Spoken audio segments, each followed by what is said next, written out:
ប់ប្រាប់មកប្តីឲ្យបានដឹងផង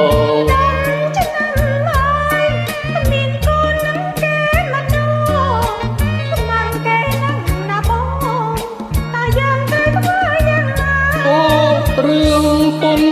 នឹងហើយខ្លាំងអស់ទាំងកាយាកុំភ័យអីជីវ៉ាបងធានាសាជាថ្មី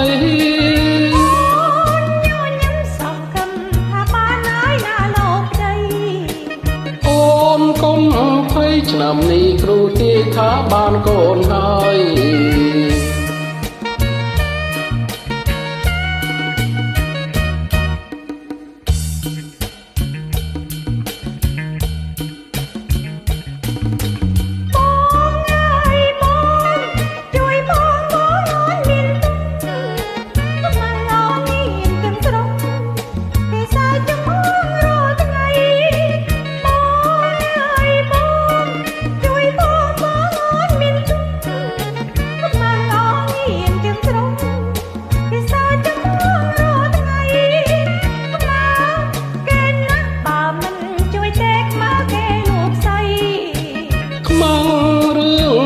ឆាប់ប្រាប់មកប្តីឲ្យបានដឹងផង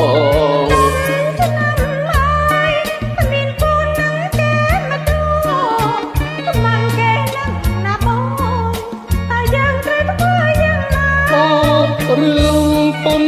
នឹងភ័យខ្លាំងអស់ទាំងកាយាកុំភ័យអីជីវ៉ា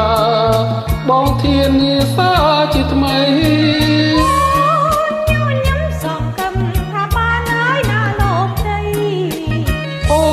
កុំភ័យឆ្នាំនេះគ្រូទាយថាបានកូនហើយ